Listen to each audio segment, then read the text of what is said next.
Feelings are your inner guidance system, your emotional compass.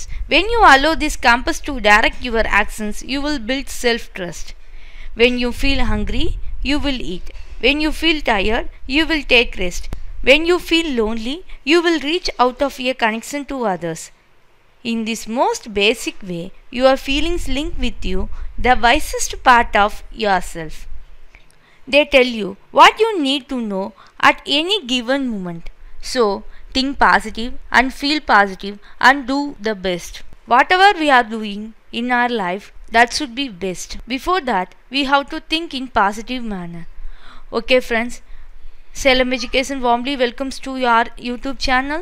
Today we are going to the topic PGTRB English Unit 3.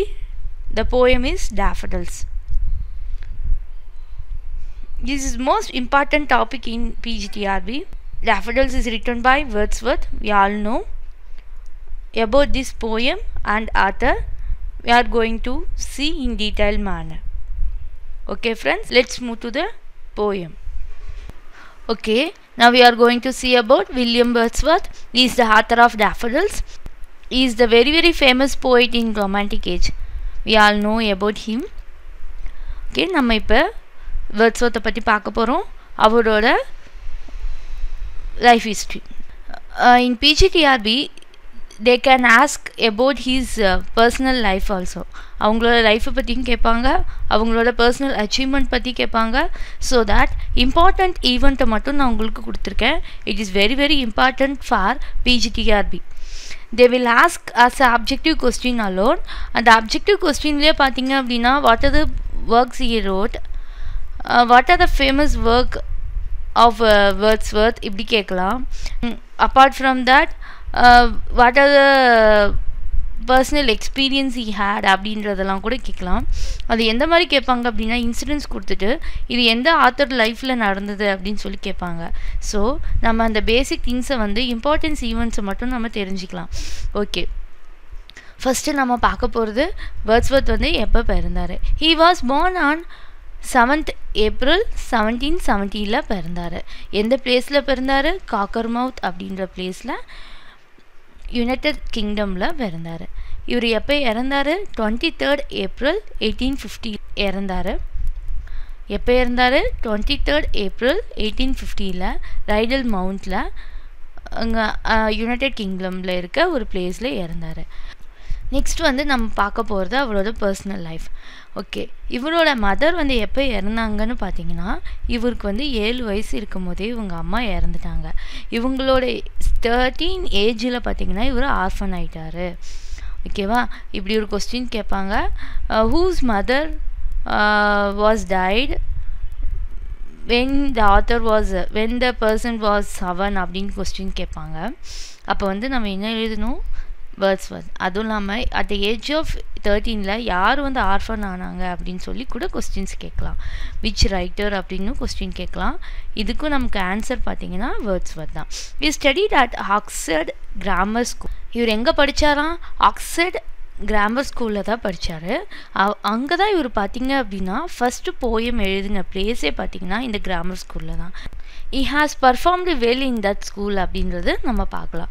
அப்போ Oxford grammar ஸ்கூலில் இவருக்கு வந்து basic things எல்லாம் பேசிக் education இவருக்கு நல்லாவே கிடச்சிருக்கு அப்படின்றது நம்ம தெரிஞ்சுக்கிறோம்.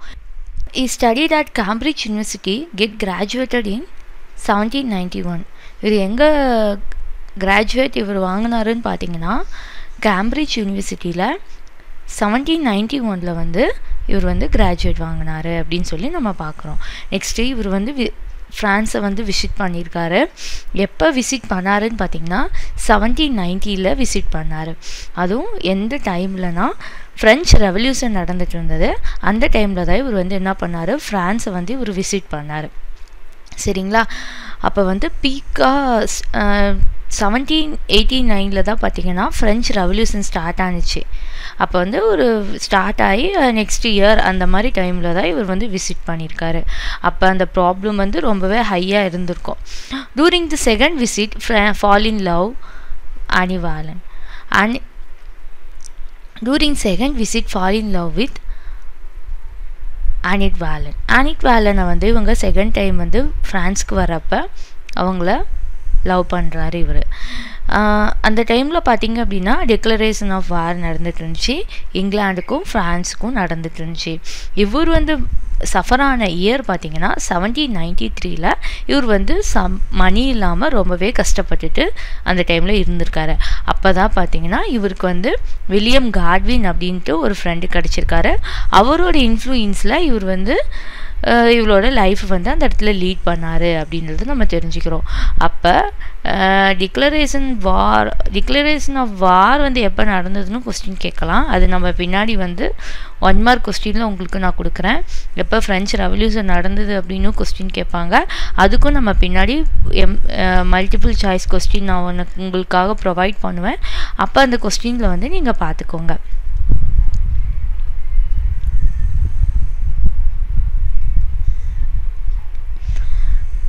சரிங்களா? இப்போதைக்கு இவர் வந்து எந்த டைமில் விசிட் பண்ணார் அப்படின்றத தான் நம்ம தெரிஞ்சுக்கணும். 1790ல் விசிட் பண்ணியிருக்காரு. இவர் வந்து ஆனிட் வேலனை வந்து லவ் பண்ணியிருக்காரு. டிக்ளரேஷன் ஆஃப் வார் டைமில், அதுவும் ஃப்ரெஞ்சுக்கும் இங்கிலாந்துக்கும் நடந்த டைமில் இவர் வந்து ரொம்பவே சஃபர் ஆகியிருக்காரு. அந்த எந்த இயரில் சஃபர் ஆனாருன்னு பார்த்தீங்கன்னா 1793ல். அந்த டைமில் இவருக்கு யார் ஹெல்ப் பண்ணாங்க? வில்லியம் காட்வின் அப்படின்றவரை இவருக்கு ஹெல்ப் பண்ணாங்க அப்படின்றத நம்ம பார்க்குறோம். He received inheritance, lived with the younger sister Dorothy. 1795 எங்கள் சிஸ்டரோட வாழ்ந்தார். அந்த டைமில் தான் ரிசீவ்டு இன்ஹெரிட்டன்ஸ் அப்படின்னா சொத்துக்கள். அவருக்கு வந்து சொத்து கிடச்சிருக்கு. அதை வச்சுட்டு அவங்க சிஸ்டர் கூட இவர் வாழ்கிறாரு 1795ல். அதே 1795ல் இவர் வந்து சாம்பல் டாய்லர் அப்படின்றவரை மீட் பண்ணுறாரு. Both are become a friends. 2 பேரும் நல்ல ஃப்ரெண்ட்ஸாக ஆயிடுறாங்க. அதுக்கப்புறம் பார்த்திங்க அப்படின்னா Wordsworth and Coleridge work together. 2 பேருமே சேர்ந்து ஒர்க் பண்ணுறாங்க. எதுக்கு அப்படின்னா லிரிக்கல் பேலட் அப்படின்னு சொல்லி ஒரு புக்ஸ் எழுதுகிறாங்க, போயம் புக். அது வந்து 1798ல் தான் இவங்க ஸ்டார்ட் பண்ணுறாங்க. லிரிக்கல் பேலட் வந்து இவங்க 2 பேர் சேர்ந்து தான் எழுதுனாங்க. அந்த லிரிக்கல் பேலட்லேயே நிறைய ஒர்க்ஸ் வந்து 2 பேருமே ஷேர் பண்ணி எழுதியிருக்காங்க. சரி, இந்த ஒர்க்கை ஸ்டார்ட் பண்ண இயர் பார்த்திங்கன்னா 1798. அதில் வால்யூம்ஸ்லலாம் நிறைய பார்த்திங்கன்னா நிறைய கண்டென்ட்ஸ் போயம்ஸ்லாம் இருக்கும். அதில் ஸ்பெசிஃபிக்காக பார்த்திங்கன்னா rime of the ancient mariner யார் எழுதுனாங்கன்னா கால்ரிட்ஜ். டென்டன் அபே அப்படின்ற ஒர்க் யார் எழுதினாங்கன்னா வேர்ட்ஸ்வர்த். இதுவுமே கேட்பாங்க. Who is the author of ancient mariner கேட்கலாம். Who is the author of Tintern Abbey அப்படின்றதும் கேட்கலாம். அதுக்கப்புறம் lyrical ballad is written by whom அப்படின்றதும் கேட்கலாம். அப்புறம் இன் விச் இயர் அப்படின்றதும் கேட்கலாம். அப்போ 1798 அப்படின்றது நம்ம எழுதணும். சாம்பல் டாய்லர் கால்ரிட்ஜ் வந்து எப்போ இவரோட ஃப்ரெண்டு ஆனார் அப்படின்னு கேட்கலாம். 1795ல் தான் 2 பேரும் ஃப்ரெண்ட்ஸ் ஆகிறாங்க அப்படின்றது நம்ம தெரிஞ்சுக்கிட்டோம். நெக்ஸ்ட்டு லிரிக்கல் பேலட் எப்போ பப்ளிஷ் பண்ணாங்கன்னா 1798ல் தான் பப்ளிஷ் பண்ணாங்க. லிரிக்கல் பேலட் அப்படின்றது எப்போ பப்ளிஷ் பண்ணுறாங்க? 1798. சரி, இதில் வந்து பார்த்திங்கன்னா வேர்ட்ஸ்வர்த் வந்து ப்ரிலூட் அப்படின்றது ஒரு ஆட்டோபயோகிராஃபிக்கல் போயம் எழுதுகிறார். வேர்ட்ஸ்வர்த் வந்து என்னன்ற போயம் எழுதுகிறாரு? ப்ரிலூட் அப்படின்னு சொல்லிட்டு ஒரு ஆட்டோபயோகிராஃபிக்கல் போயம் எழுதுகிறாரு. இந்த போயம் பார்த்திங்கன்னா இவளோட ஃபுல் லைஃப் ஹிஸ்ட்ரியுமே அடங்கியிருக்கும். அந்த போயம், அந்த புக்கை இவர் எப்போ வந்து பப்ளிஷ் பண்ணுறாருன்னு பார்த்தீங்கன்னா 1798ல்.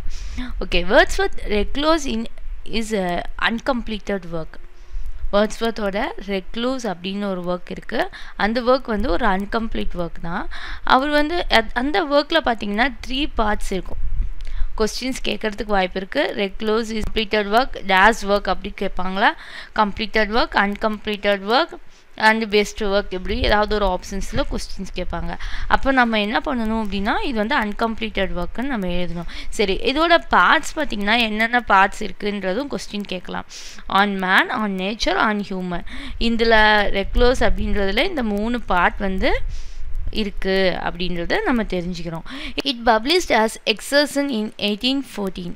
இது எப்போ பப்ளிஷ் பண்ணுறாங்கன்னா 1814ல் பப்ளிஷ் பண்ணுறாங்க.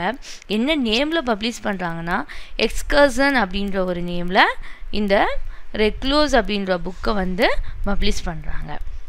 ஓகே, நெக்ஸ்ட்டு நம்ம வேர்ட்ஸ்வர்த்தோட ஃபேமஸ் ஒர்க்கெல்லாம் பார்க்க போகிறோம். ஏன்னா இது ரொம்ப ரொம்ப முக்கியம். ஒர்க்கோட நேம் கொடுத்துட்டு ஆத்தரோட நேமை கேட்குறதுக்கு வாய்ப்புகள் இருக்குது. ஃபஸ்ட்டு நம்ம பார்க்க போகிறது லிரிக்கல் பேலட். 1798 இந்த லிரிக்கல் பேலட் வந்து ஃபஸ்ட்டு பப்ளிஷ் பண்ணாங்க. வேர்ட்ஸ்வர்த் வந்து லிரிக்கல் பேலட்டில் என்னென்ன ஒர்க் எழுதியிருக்காரோ அதை நம்ம பார்க்க போகிறோம். வேர்ட்ஸ்வர்த்தும் கால்ரிச்சும் சேர்ந்து தான் நமக்கு வந்து லிரிக்கல் பேலட் வந்து பப்ளிஷ் பண்ணியிருக்காங்க. அதில் வேர்ட்ஸ்வர்த் வந்து என்ன கொடுத்துருக்காரு அப்படின்றது தான் நம்ம பார்க்க போகிறோம். Simon Lee, VR7, lines written in early spring, expostulation and reply, the table turned, the throne, lines composed a few miles above Turton Bay. இதெல்லாம் லிரிக்கல் பேலட்டில் 1798 பப்ளிஷ் பண்ண ஒரு சில போயம்ஸ். அதுக்கப்புறம் அதே லிரிக்கல் பேலட் வந்து 1800 என்னென்ன ஒர்க் வந்து வேர்ட்ஸ்வர்த் எழுதினாரு அப்படின்றத நம்ம பார்க்குறோம். Preface to lyrical ballad, strange fits of passion have I known, she dwelt among the untrodden way, 3 years she grew, a slumber did my spirit seal, I travelled among unknown man, Lucy Gray, 2 April mornings, solitary reaper, nutting, ruined cottage, Michael, the kitten at play. இதெல்லாம் 1800 lyrical பேலட்டில் publish பண்ணப்பட்ட poems. அதுக்கப்புறம் poem in 2 volumes, 2 வால்யூம்ஸில் poem இவர் எழுதியிருக்காரு. என்னென்னதெல்லாம் எழுதியிருக்காருன்றதை பார்க்கலாம். Resolution and independence, daffodils, my heart leaps up, ஓடும் நிறைய எழுதியிருக்காரு. அதில் பார்த்தீங்கன்னா intimation of immortality, ode to duty, solitary reaper. இது 2 வால்யூம்ஸாக எழுதப்பட்ட போயம்ஸ்லாம் நம்ம தனியாக பார்க்குறோம். Elegy stanzas, composed upon Westminster Bridge, September 3, 1802 publish பண்ணியிருக்காங்க. லண்டன் 1802.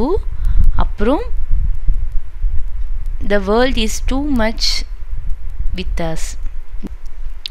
இந்த போயம்லாம் இவர் வந்து 2 வால்யூம்ஸில் எழுதியிருக்காரு. Next other work. இவரோட அதர் ஒர்க்கில் என்ன, ஃப்ரெஞ்ச் ரெவல்யூஷன் அப்படின்ற போயம் எழுதியிருக்காரு 1810. கைட் டு த லேக் அப்படின்னு ஒரு போயம் எழுதியிருக்காரு 1810. டு த குக்கு அப்படின்ற போயம் எழுதியிருக்காரு 1815. த எக்ஸ்கர்சன் அப்படின்ற அதை நம்ம ஆல்ரெடி பார்த்தோம். ரெக்லூஸ் அப்படின்றது அது வந்து என்ன நேமில் பப்ளிஷ் பண்ணாங்க, எக்ஸ்கர்சன் அப்படின்ற நேமில் பப்ளிஷ் பண்ணாங்க 1814. லொடோமியா அப்படின்ற போயம் எழுதியிருக்காரு 1815 to 1845. ஒயிட் டெஃபோ லிஸ்டோன் அப்படின்ற போயம் 1815. பீட்டர் பெல் அப்படின்ற poem 1819.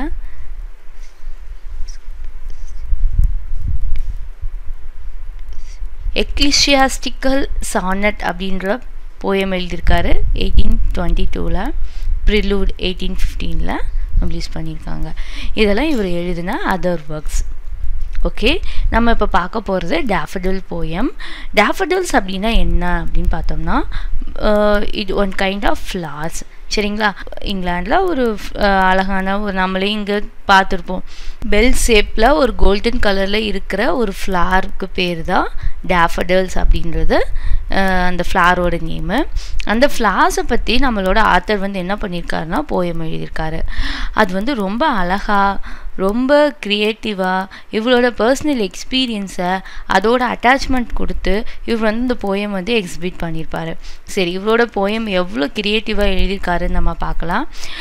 I wandered lonely as a cloud that floats on high over valleys and hills, when all at once I saw a crowd, a host of golden daffodils beside the lake, beneath the trees, fluttering and dancing in the breeze. இந்த லைன்ஸில் என்ன கொடுத்துருக்காரு அப்படின்னு பார்த்தீங்கன்னா, I wandered lonely as a cloud. நான் என்ன பண்ணுறேன், cloud மாதிரி நான் என்ன பண்ணுறேன்னா லோன்லியாக நான் வந்து க்ளவுட் மாதிரி பறந்துட்டு இருக்கேன். க்ளவுட் என்ன பண்ணும், மிதக்கும் இல்லையா, அந்த மாதிரி நான் வந்து என்ன பண்ணிட்டு இருக்கேன், ஸ்கைல க்ளவுட் மாதிரி வாண்டரிங் பண்ணிட்டு இருக்கேன். வாண்டரிங் அப்படின்னா what is the meaning of வாண்டரிங்னா வாக்கிங், பர்பஸ்லெஸ்ஸாக நம்ம நடந்து போகிறது. க்ளவுட் மாதிரி இவர் என்ன பண்ணிட்டு இருக்காரு, தனிமையில் நடந்துட்டு இருக்காரு. அதுவும் எப்படி எந்த மாதிரி நடக்கிறாரு பார்த்தீங்கன்னா க்ளவுட் மாதிரி நடக்கிறாரு. இமேஜின் ஹிம்செல்ஃப் அஸ் எ க்ளவுடாக இவரை இமேஜினேஷன் பண்ணிக்கிறாரு. That floats on high over vales and hills. Vales அப்படின்னா வேலிஸ், என்னந்த இடத்துல சொல்கிறாங்கன்னா வேலிஸ், இது வந்து ஓவர், சரிங்களா. That floats on high over valleys and hills. ஹில்ஸ்க்கு மேலேயும் வேலிஸ்க்கு மேலேயும் மிதந்துட்டுருக்கிற ஒரு க்ளவுட் ஆட்டம் நான் என்ன பண்ணிகிட்ருக்கேன், வாண்டர் பண்ணிகிட்ருக்கேன் அப்படின்னு சொல்கிறாரு. பண்ணிகிட்ருக்கேன். ஐ எம் சீயிங் எவ்ரி திங். ஆக்சுவலாக அந்த க்ளவுட் கிட்ட நின்று நம்ம பார்த்தோம்னா கீழே இருக்கிற எல்லாமே we can be seen each and every thing, எல்லா விஷயமும் நம்ம நல்லா பார்க்க முடியும். அந்த மாதிரி இவர் வந்து என்ன பண்ணிகிட்ருக்காராம், க்ளவுட் ஆட்டம் ஃப்ளோட் பண்ணிகிட்ருக்காராம், ஃப்ளை ஓவர் த ஸ்கை, சரிங்களா. Fly over the valleys and hills. ஹில்ஸ்க்கு மேலேயும் வேலிஸ்க்கு மேலேயும் இவர் மிதந்துட்டுருக்காரு. வாண்டரிங்னா பர்பஸ்லெஸ்ஸாக ரொம்ப ஒரு சாரோஃபுல் மைண்டில் இவர் போயிட்டுருக்காரு. When all at once I saw a crowd a host of golden daffodils. அவர் என்ன பண்ணுறாரு அப்படின்னா ஒரே டைம்லேயே குரூப் ஆஃப் திங்கை வந்து பார்க்குறாரு, ஒரு க்ரௌடு வந்து பார்க்குறாரு. ஐ சா எ க்ரௌட், ஒரு குரூப் ஆஃப் திங்கை பார்த்தேன்.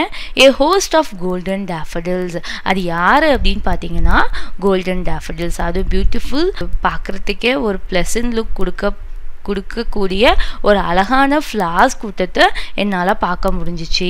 அதுவும் எப்போ பார்க்க முடிஞ்சுன்னா அட் ஒன்ஸ், ஒரே விசிட்லேயே, ஒரே டைமில், ஒரே கிளான்ஸ்லேயே இவர் குரூப் ஆஃப் ஃப்ளார்ஸ் வந்து பார்க்குறாரு. Beside the lake beneath the trees fluttering and dancing in the breeze. அவர் என்ன பண்ணுறாரு பார்த்தீங்கன்னா எங்கே பார்க்குறாருன்னா லேக்குக்கு பக்கத்துலேயும், பிசைட் அப்படின்னா பக்கத்தில், nearby the lake, beneath the trees under the tree. பெனித்னா அண்டர் த ட்ரீக்கு அடியிலையும் லேக்குக்கு பக்கத்துலேயும் இவர் என்ன பண்ணுறாரு, இந்த டேஃபடில்ஸ் ஃப்ளார்ஸ் வந்து பார்க்குறாரு. Fluttering and dancing in the breeze. அது பார்க்கும்போது அந்த ஃப்ளார்ஸ் வந்து என்ன பண்ணுறாங்க பார்த்தீங்கன்னா ஃப்ளட்டரிங், மூவிங், சரிங்களா. அது ஒரு ஃபாஸ்ட் மூமெண்ட், ஒரு விஷயம் வந்து ஃபாஸ்ட்டாக இப்படி ஷேக் பண்ண எப்படி இருக்குமோ அதுதான் ஃப்ளட்டரிங் அப்படின்னு சொல்லுவாங்க. Fluttering and dancing in the breeze. Breeze அப்படின்னா கோல்டு ஏரில் ஒரு ஏர் வந்து வேகமாக நமக்கு ப்ளோ ஆனிச்சுன்னா என்ன நடக்கும், அந்த இடத்துல இருக்க திங்ஸ் வந்து மூவ் ஆகும் இல்லையா. இப்போ நம்ம மேலேயே காற்று வந்து ப்ளோ ஆகுதுன்னா நம்மளோட ஹேர்லாம் மூவ் ஆகும் இல்லையா. அந்த மாதிரி அந்த ஃப்ளார் என்ன ஆகுது அப்படின்னா by blowing breeze air on the flower, what happen, the flower automatically started to move some fast manner. The way of movement of the flower looks like dancing. and the flower வந்து அந்த moment of that flower வந்து பார்க்குறதுக்கு எப்படி இருக்குது பார்த்தீங்கன்னா dance ஆடுற மாதிரி இருக்குது அப்படின்றது சொல்கிறாரு. Next, continues as the star that shines and twinkle on the Milky Way. They stretched in never-ending lines along the margin of the bay. 10,000 saw I at a glance, tossing their heads in sprightly dance. என்ன சொல்கிறாரு அப்படி பார்த்தீங்கன்னா it looks like star continuously. How the star looks like, star is look like when we see the star during the night time, what happen, it will shine in continuous manner, it will blink continuous manner like that. The daffodils also look like a star, it shines as continuous manner அப்படின்றது சொல்கிறாரு. அந்த டேஃபடில்ஸும் பார்க்குறதுக்கு stars மாதிரி இருக்குது, அதுவும் எப்படி இருக்கா, கண்டினியூஸாக ஷைனிங் கொடுக்குது, பிரைட்னஸ் கொடுக்குது அப்படின்றது சொல்கிறாரு. And twinkle on the Milky Way, how it's twinkling அப்படின்னா how the stars are twinkle in the Milky Way. Milky Way அப்படின்னா நமக்கே தெரியும், பால்வெளி அப்படின்றத சொல்லுவோம் நம்ம தமிழில். நம்ம வந்து அந்த குரூப் ஆஃப் அந்த கேலக்ஸியில் ஒரு பாட்டு. அந்த இடத்துல தான் நிறையா குரூப் ஆஃப் ஸ்டார்ஸ்லாம் இருக்கும். அந்த இடத்துல எப்படி ஸ்டார்ஸ்லாம் இருக்குமோ how the stars are twinkling அப்படின்றத இவர் இந்த இடத்துல எக்ஸிபிட் பண்ணியிருக்காரு. The daffodils also twinkling like a stars which is in Milky Way அப்படின்றது சொல்கிறாரு. They stretched in never ending line along the margin of bay. இது அதுவும் இந்த டேஃபடில் ஃப்ளார் பார்த்தீங்கன்னா இப்போ வந்து ஒரு லேக் இருக்குன்னா எண்ட் ஆஃப் த நியர்பை த லேக்குக்கு பக்கத்தில் தான் நமக்கு வந்து ஃப்ளார்ஸ் வந்து இருக்குது அப்படின்றது சொல்லியிருக்காங்க. அப்படி தான் இவருக்கு வந்து டிஸ்கிரைப் பண்ணியிருக்காரு. இதுதான் நமக்கு லேக்குன்னு நம்ம வச்சுக்கலாம். இந்த ஃப்ளார் பார்த்தீங்கன்னா இந்த மார்ஜினை வந்து எக்ஸிட் பண்ணாமல் இது என்ன பண்ணுதான் வளர்ந்துருக்கு அப்படின்றத சொல்கிறாரு. இது ஃபுல்லாக டேஃபடில்ஸ் ஃப்ளார்னு வச்சுக்கலாம். இது ஃபுல்லாக நம்ம என்னன்னு வச்சுக்கலாம், டேஃபடில்ஸ் ஃப்ளார்னு வச்சுக்கலாம். இது எப்படி இருக்குது அப்படின்னா இதுதான் மார்ஜின் அப்படின்னா எண்ட் ஆஃப் த லேண்ட் அப்படின்றது சொல்லலாம். இப்போ இந்த இடத்துல ஃபுல்லாக வாட்டர் லேக் சரிங்களா. இந்த லேக்கில் பார்த்தீங்கன்னா இந்த எண்ட் ஆஃப் இந்த மார்ஜினை தாண்டி இந்த ஃப்ளார்ஸ் வரவே கிடையாது. அதுதான் சொல்கிறாங்க. The stretched in never ending line. இதை தாண்டி ஒரு புள்ளி அளவு கூட அது வரவே இல்லை. Along the margin of the bay. அதான் அந்த மார்ஜின் ஆஃப் த பேயை தாண்டி அது வரல. 10,000 saw I at a glance tossing their heads in sprightly dance. நான் என்ன பண்ண முடிஞ்சிச்சு பார்த்தீங்கன்னா I can see 10,000 daffodils at a one glance. ஒரு கிளான்ஸ்லேயே எத்தனை ஃப்ளார்ஸ் என்னால் பார்க்க முடிஞ்சு. I am able to C 10,000 daffodils at one glance அப்படின்றது சொல்கிறாரு. அதுவும் 10,000 daffodils are dancing tossing their heads in sprightly dance. அது பார்க்குறதுக்கு எப்படி இருக்குது, பியூட்டிஃபுல்லாக டான்ஸ் பண்ணுற மாதிரி இருக்குது. tossing their heads ஷேக் பண்ணிக்கிட்டே ஹாப்பியாக sprightly. What is the meaning of sprightly? Happily dancing together அப்படின்றது தான் இவரு சொல்லியிருக்கு. Next the waves beside them and danced but they outdid the sparkling waves in glee.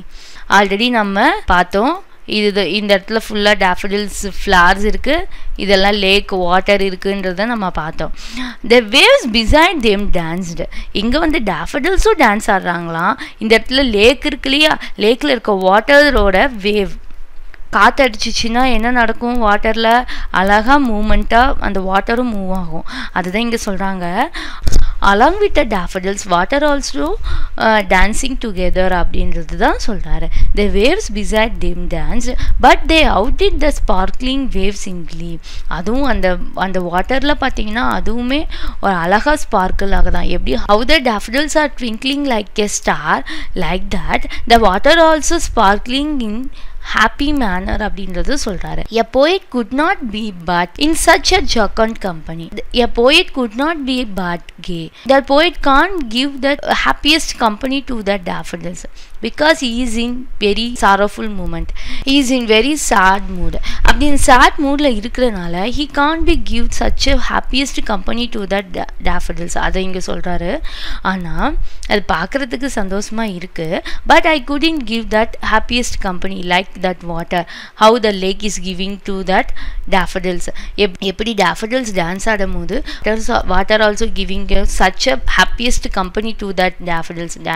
Water also dancing together அப்படின்றது நான் சொன்னேன் இல்லையோ, அந்த மாதிரி I couldn't give that happiest company to that daffodils அப்படின்றது இவர் வந்து இந்த இடத்துல சொல்கிறாரு. In such a jocund company அப்படின்றது தான் இந்த இடத்துல மீன் பண்ணுறாரு. I gazed and gazed but little thought what wealth the show to me had brought. நான் பார்க்குறேன், திரும்பி பார்க்குறேன், ஆனால் ஒரு சின்ன விஷயம் மட்டும் என்னால் அனலைஸ் பண்ண முடியுது. What a wealth the shows to me had brought. என்னன்னா எந்த அளவுக்கு நான் புண்ணியம் செஞ்சுருக்கணும். How much wealth I have to see such a beautiful scene I am seeing now. அதுவும் அது இப்போ நான் பார்க்குற சீன் பார்த்தீங்கன்னா ரொம்ப ஒரு வேல்யூபுல்லான சீன். இதை நான் பார்க்குறதுக்கு எவ்வளோ நான் கொடுத்து வச்சுருக்கணும். ஹவு மச் ஐ ஹாவ், நான் என்ன அளவு என்கிட்ட வெல்த் இருக்குது அப்படின்றத இவர் இந்த இடத்துல யோசிக்கிறாரு. Next for aft when on my couch I lie in vacant or in pensive mood, they flashed upon that inward eye which is the bliss of solitude. and then my heart with pleasure fills and dance with the daffodils. For often when on my couch I lie. நான் எப்பெல்லாம் நான் படுத்திருக்கிறேனோ couch, whenever I started to lie on my bed, எப்பெல்லாம் நான் பெட்ல படுத்திருக்கனோ in a vacant mood and pensive mood, ஒரு saddest ஒரு depressed moodல நான் எப்பெல்லாம் நான் பெட்ல படுத்திருக்கனோ, they flash upon that inward eye. என்ன பண்றாங்க? the daffodils are come inside my eyes, which is the bliss of solitude. அது வந்து எனக்கு என்னோட solitudeல எனக்கு கிடைச்ச ஒரு வரம். நான் தனிமையில இருக்கிறப்பெல்லாம் எனக்கு யார் வந்து சந்தோஷப்படுத்துறாங்கன்னு பாத்தீங்கன்னா that beautiful daffodils வந்து என் கண்ணுக்குள்ளேயே வந்து எனக்கு சந்தோஷத்தை கொடுக்கறாங்க. and then my heart with pleasure fill. அதுக்கப்புறம் என்ன நடக்குது? என்னோட ஹார்ட் ஃபுல்லா சந்தோஷம் நிறையுது அப்படின்றது சொல்றாரு. and dances with the daffodils. உடனே என்ன பண்றாங்க? என்னையே அறியாம started to dance with daffodils. I started to dance along with the daffodils அப்படின்றதை இவர் இந்த இடத்துல அழகா டிஸ்கிரைப் பண்ணியிருக்காரு. how the daffodils is look like, how the daffodils is danced, how the daffodils is compared with other things. இதெல்லாம் அழகா இவர் நேச்சுரலா இவர் இந்த போயம்ல வந்து டிஸ்கிரைப் பண்ணியிருப்பாரு. ஓகே ஃப்ரெண்ட்ஸ், இந்த போயம் உங்களுக்கு புரிஞ்சிருக்கும்னு நினைக்கிறேன். ஏன்னா நல்ல யூஸ்ஃபுல்லான போயம். இதில் வந்து நிறைய கொஸ்டின்ஸ் கேட்பாங்க. லைன்ஸ் கொடுத்து இந்த லைன்ஸ் வந்து எங்கேருந்து எடுக்கப்பட்டுச்சுன்னு சொல்லி கேட்குறதுக்கு வாய்ப்புகள் இருக்குது. அது இல்லாமல் என்ன மெட்டாஃபர் யூஸ் பண்ணியிருக்காங்களா, பர்சானிஃபிகேஷன் யூஸ் பண்ணியிருக்காங்களா, இதெல்லாம் கேட்குறதுக்கு வாய்ப்பு இருக்குது. அதெல்லாம் நம்ம வந்து 1 மார்க் கொஸ்டின்ஸில் நான் வந்து மல்டிபிள் சாய்ஸ் கொஸ்டின்ஸ் நான் வந்து உங்களுக்கு டிஸ்கிரைப் பண்ணுவேன். அதில் நம்ம அதெல்லாம் டீட்டெயிலாக பார்க்கலாம். ஓகே ஃப்ரெண்ட்ஸ், நம்ம இந்த வீடியோ வந்து உங்களுக்கு ரொம்பவே யூஸ்ஃபுல்லாக இருக்கும்னு நம்புகிறேன். நம்ம வீடியோவில் இப்போ பிஜிடிஆர்பி கிளாஸஸ் ஸ்டார்ட் பண்ணியிருக்கோம். இந்த வீடியோ நீங்கள் கண்டினியூஸாக பார்த்துட்டே வந்தீங்க அப்படின்னா நம்ம பிஜிடிஆர்பி எக்ஸாமில் வந்து கிளியர் பண்ணிடலாம். நான் மேக்ஸிமம் எல்லா டாப்பிக்குமே கவர் பண்ண பார்க்குறேன். இன்றைக்கி தான் ஃபஸ்ட்டு ஸ்டார்ட் பண்ணியிருக்கோம். உங்களோட ஃப்ரெண்ட்ஸ் யாராவது பிஜிடிஆர்பிக்கு ப்ரிப்பேர் பண்ணுறவங்க இருந்தாங்கன்னா நீங்கள் சப்ஸ்கிரைப் பண்ண சொல்லுங்கள். ஆல்ரெடி இருந்த சப்ஸ்கிரைபர்ஸ்க்கு எல்லாருக்குமே நீங்கள் இந்த வீடியோஸை நீங்கள் பார்க்க ஸ்டார்ட் பண்ணிடலாம். இன்னும் உங்கள் ஃப்ரெண்ட்ஸ்க்கும் சப்ஸ்கிரைப் பண்ண சொல்லலாம். பெல் பட்டனை கிளிக் பண்ணி வைங்க. இல்லை சப்ஸ்கிரைப் பண்ணாமல் பார்க்குறவங்களும் சப்ஸ்கிரைப் பண்ணிவிட்டு நம்மளோட வீடியோவை பாருங்கள். உங்களுக்கு இந்த வீடியோஸ்லாம் ரொம்பவே யூஸ்ஃபுல்லாக இருக்கும். Okay friends, thank you. We will meet you in next class.